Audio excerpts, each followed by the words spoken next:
नमस्कार, मेरा नाम है अभय गुप्ता। स्वागत है आपका आपके अपने चैनल CIE क्लासेस में।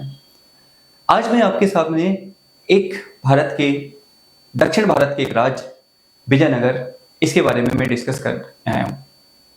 क्लास थोड़ी बड़ी रहने वाली है, पेशेंस के साथ चीज़ें समझिए, आपको बहुत अच्छे से चीज़ें समझ में आएंगी।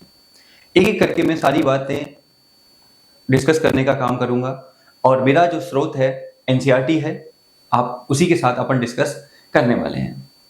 सबसे पहले एक बात समझते हैं कि आखिर विजयनगर साम्राज्य की स्थापना कहाँ पे हुई।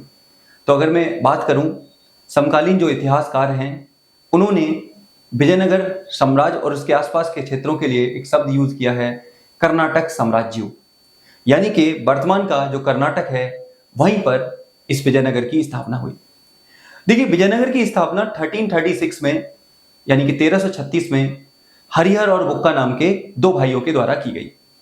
आपको पता होना चाहिए ये वो टाइम है जब दिल्ली सल्तनत में शासन मोहम्मद बिन तुगलक का हुआ करता था, जिन्हें MBT के नाम से जाना जाता है, जिन्हें दिल्ली सल्तनत का सबसे पढ़ा लिखा और बुद्धिमान शासक माना जाता है। लेकिन उन्हीं के समय सर्वाधिक आंदोलन हुए, सर्वाधिक विद्रोह हुए, जिनमें से एक विद्रोह दक्षिण वाले क्षेत्र में हुआ, जहां पर दो भाइयों ने 1336 में एक राज्य की स्थापना की, जिसे मैं और आप विजयनगर एम्पायर के नाम से या विजयनगर साम्राज्य के नाम से जानते हैं। यह नगर तुंगभद्रा और कृष्णा नदी के आसपास वाले क्षेत्र में बसाया गया था। उस पूरे क्षेत्र में यह बसाया गया। इसकी शुरुआत में जो कैपिटल रही उसका नाम था हम्पी। एक एक करके चीजें समझते हैं। देखिए, इसकी स्थापना के बाद आपको पता होना चाहिए कि विजयनगर पर 4 राजवंशों ने शासन किया है।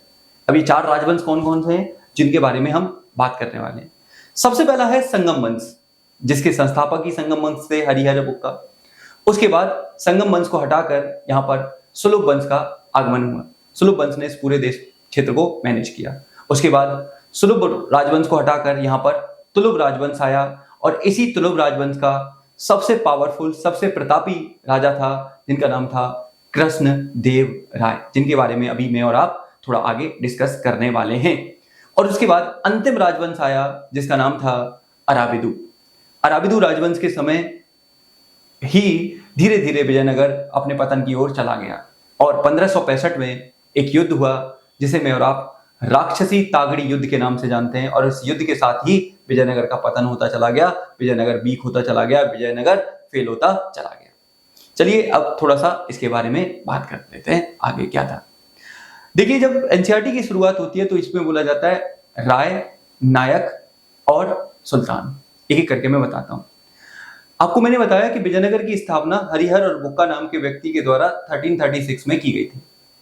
तो विजयनगर के शासक अपने नाम के पीछे राय की उपाधि लेते थे, यानी कि उनकी उपाधि थी राय। जैसे कृष्णदेव राय, हरिहर राय, बुक्का राय, इस तरह से राय की उपाधि उनके द्वारा ली जाती थी। उसके बाद आते हैं नायक। तो आपको पता होना चाहिए कि विजयनगर में जो मिलिट्री कमांडर थे, जो बड़े बड़े प्रमुख सेनापति और मिलिट्री कमांडर थे, उन मिलिट्री कमांडरों को क्या बोला जाता था? नायक कहा जाता था, जो विजयनगर की रीढ़ माने जाते थे, जो विजयनगर के बहुत महत्वपूर्ण प्रशासक माने जाते थे। उसके बाद आता है आपका सुल्तान। आपको याद होना चाहिए कि जहां पर विजयनगर स्थित है उसके आसपास वाले रीजन में एक साम्राज्य हुआ करता था जिसका नाम था बहमनी साम्राज्य। तो हुआ क्या, इस बहमनी साम्राज्य के टूटने के बाद, जब ये बहमनी साम्राज्य टूटा तो 5 राज्य यहां पर विकसित हुए, डेवलप हुए, अलग अलग 5 राज्य, जैसे बीदर, बरार, गोलकुंडा, अहमदनगर। इस तरह से आपको याद रखना है, इन 5 राज्यों का फॉर्मेशन हुआ। बीदर, बरार, गोलकुंडा, अहमदनगर, इस तरह से ये 5 राज्य यहां पर इमर्ज हुए। तो इन 5 राज्यों के जो शासक थे, इन 5 राज्यों के जो शासक थे, इन 5 राज्यों के शासकों को क्या बोलते थे? आंसर है, इन्हें सुल्तान कहा जाता था। क्या कहा जाता था? सुल्तान कहा जाता था। ये बात दिमाग में रखिएगा इनके बारे में। उसके बाद बात आती है इस राज्य के, ध्यान से सुनना, नगर और व्यापारी। अब आपको याद रखना है कि वर्तमान में जिस तरह इजराइल की स्थिति है, जैसे इजराइल अगर देखा जाए तो बीच में एक यहूदी देश है, उसके चारों तरफ इस्लामिक कंट्री आपको देखने को मिलेंगे। तो तुमने देखा होगा कि इजराइल अपने बचाव के लिए नई से नई टेक्नोलॉजी रोज जनरेट करता रहता है, जिससे कि इस पूरे क्षेत्र में कंट्रोल करे और अपने आप को बचा के रख पाए। सेम इसी तरह विजयनगर के चारों तरफ ये मुस्लिम राज्य थे, जिनके राज्यों को सुल्तान कहा जाता था, जैसे बरार, बीदर, ठीक है, गोलकुंडा, ठीक है, और आपका अहमदनगर। इस तरह से जो मैंने 5 बताए वो इनके चारों तरफ थे। ऐसे में विजयनगर के शासकों को अपनी सेना के लिए अच्छी क्वालिटी के घोड़ों की जरूरत होती थी, अच्छी क्वालिटी के हॉर्स की आवश्यकता होती थी। तो ये लोग क्या करते थे, इन अच्छी क्वालिटी के हॉर्स को ये लोग अरब के व्यापारियों से खरीदते थे। अच्छी क्वालिटी के हॉर्स जो उस समय भारत में आते थे वो अरब व्यापारियों की सहायता से खरीदे जाते थे, और इन अरब व्यापारियों को स्थानीय भाषा में, विजयनगर की भाषा में कुदरई चेट्टी, यानी कि तेलुगु भाषा में इन्हें कुदरई चेट्टी कहा जाता था।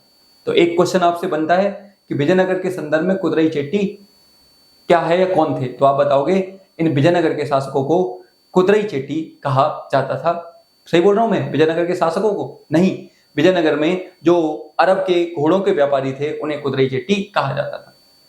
इसके अलावा यह क्षेत्र व्यापार के लिए काफी जाना जाता था। हुआ क्या था, 1498 में 1498 में वास्को डी गामा के भारत आगमन के साथ ही इस पूरे क्षेत्र के व्यापारिक रूट भारत के लिए ओपन हो चुका था। यूरोप और भारत के बीच में व्यापारिक रूट खुल चुके थे, जिसकी वजह से यहाँ बड़े लेवल पर व्यापारी, खास करके यूरोपियन व्यापारी आते थे जो भारत के साथ व्यापार करते थे। वो लोग यहाँ से मसाले, अच्छी क्वालिटी के कपड़े, मलमल और गहने यहाँ से लेके जाते थे। तो बदले में गन पाउडर यानी कि बारूद, बंदूकें और सोना और ये सारी चीजें यहाँ पर देते थे, और इस तरह से ये व्यापार चलता था। तीसरी बात, विजयनगर एक धनी राज्य था, और धनी राज्य होने के कारण यहाँ पर बड़ी मात्रा में वस्तुओं और सेवाओं की मांग होती थी, जिसके कारण व्यापारियों का यहाँ पर लगाव काफी ज्यादा देखने को मिलता था। व्यापारी काफी ज्यादा इस क्षेत्र में आकर्षित होते थे। उसके बाद विजयनगर को भी काफी ज्यादा फायदा होता था। विजयनगर के शासक इस व्यापार से अच्छा खासा कर वसूलने का काम करते थे, जिसके कारण उनके संसाधन, उनका राजकोष काफी भरा हुआ रहता था। तो इस तरह से विजयनगर के संदर्भ में काफी ज्यादा इंपॉर्टेंट है व्यापार, जो कि मैंने आपको बताया। अब हम बात करते हैं राज का चरमोत्कर्ष तथा पतन। ध्यान से सुनिएगा। आपको मैंने बताया कि सबसे पहला राजवंश था जिसका नाम था संगम राजवंश। संगम के बाद सुलभ आए, सुलभ के बाद तुलुब आए, और तुलुब के बाद अराबिदु आए। विजयनगर को अपनी चरमोत्कर्ष सीमा पर पहुंचाने, अपने हाईएस्ट पॉइंट पर पहुंचाने में सबसे महत्वपूर्ण अगर भूमिका किसी की थी तो वो थे कृष्णदेव राय, जिनका संबंध तुलुब डायनेस्टी से, तुलुब राजवंश से था। ध्यान से सुनिएगा, एक एक करके मैं आपको बताता हूं। इस व्यक्ति ने न सिर्फ विजयनगर को आसपास वाले क्षेत्रों पर मजबूत बनाया, जबकि इसने आगे भी बढ़ाने का काम किया। कैसे भाई? सर्वप्रथम इस व्यक्ति ने अपनी विदेश नीति के दम पर, अपनी फॉरेन पॉलिसी के दम पर कृष्णा और तुंगभद्रा नदी के बीच का जो उपजाऊ क्षेत्र है, आप जानते हो कि दो नदियों के उपजाऊ क्षेत्र को दोआब कहते हैं, तो इस क्षेत्र को भी रायचूर दोआब के नाम से जाना जाता था। इस पूरे क्षेत्र को कब्जे में ले लिया किसने? तो आंसर है कृष्ण देव राय ने इस पूरे क्षेत्र को कब्जे में ले लिया, पहली बात। दूसरी बात, इन्होंने दक्कन के सभी सुल्तानों जैसे बरार, बीदर, गोलकुंडा, अहमदनगर, यहां के सभी सुल्तानों को अपने कंट्रोल में कर लिया। इवन उड़ीसा के गजपति शासकों को भी इन्होंने नियंत्रण में कर लिया। इस पूरे क्षेत्र को उन्होंने नियंत्रण में कर लिया। आपसे क्वेश्चन पूछा जाएगा किस राज्य के शासकों को गजपति कहा जाता है, तो आप क्या बताएंगे? उड़ीसा के शासकों को गजपति कहा जाता है। उनको भी इन्होंने अपने नियंत्रण में ले लिया, पहली बात।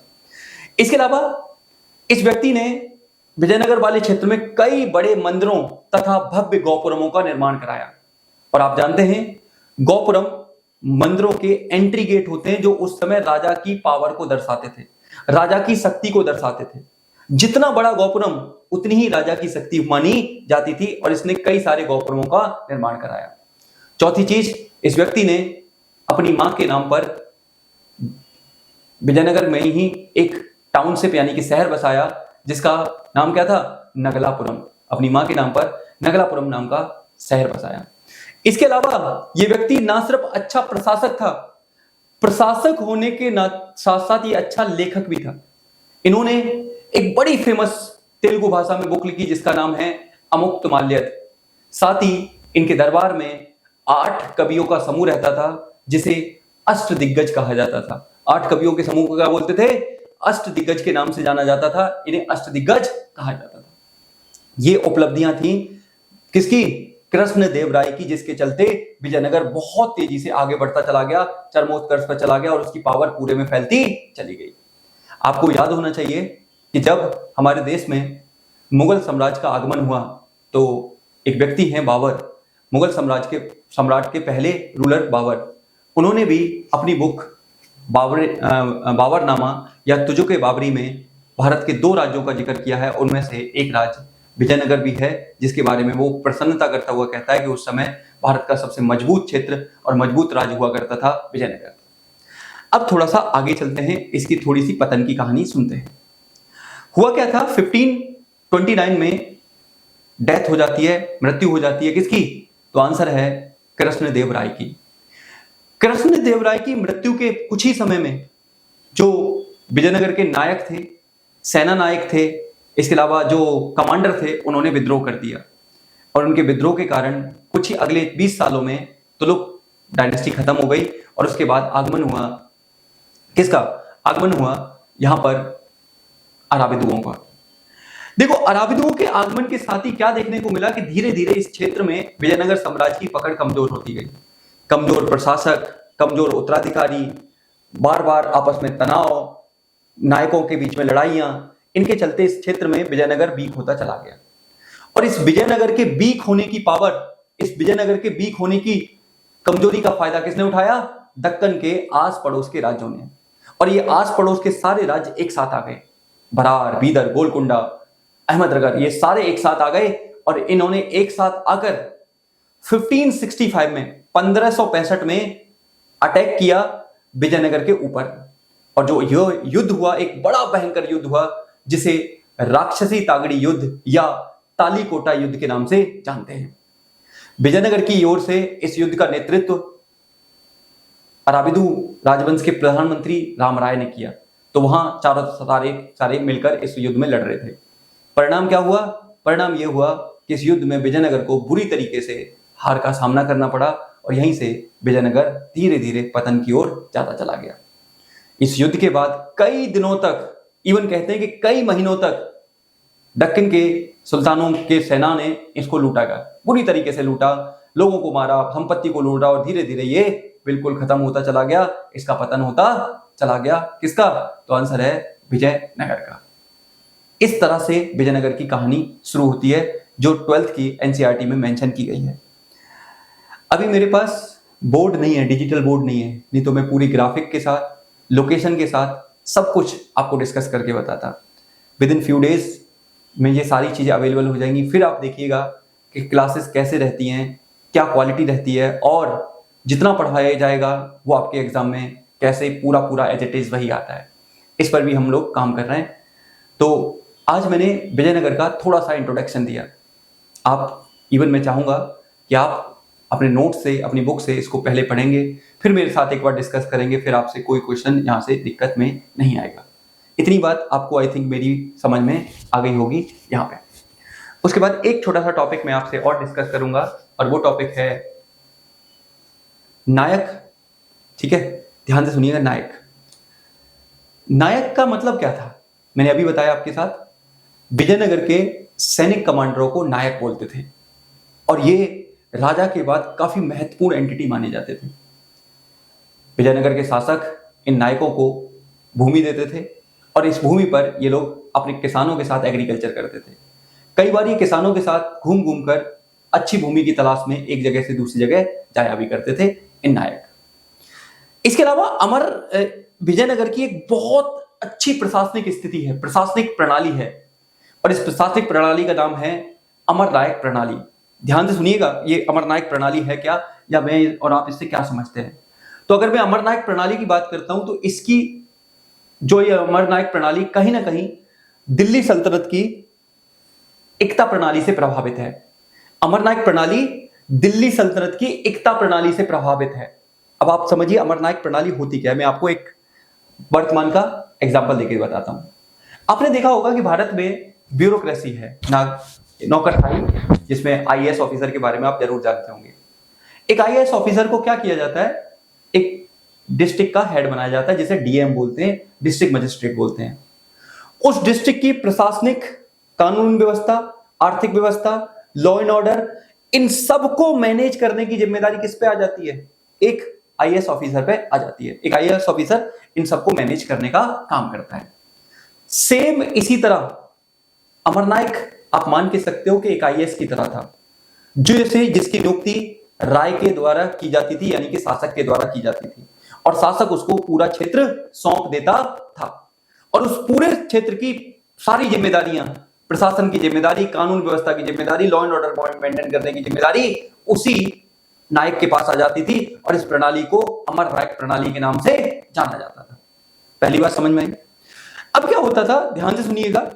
नायक किसानों से कर लेता था, व्यापारियों से कर लेता था, शिल्पकारों से कर लेता था, और उस कर से अपने क्षेत्र का प्रशासन चलाता था। साथ ही नायक अपनी सेना भी रखता था, और इस सेना को जब भी राय की जरूरत होती थी तो अपनी सेना के साथ, राय के साथ हमेशा वो खड़ा पाता था अपनी वफादारी दिखाने के लिए। इसके अलावा नायक साल में एक बार, ध्यान से सुनिएगा, नायक साल में एक बार जरूर अपने राय से मिलने जाता था, उसे बहुत सारे गिफ्ट लेके, बहुत सारे उपहार लेके, जिससे कि वो अपनी वफादारी दिखा सके।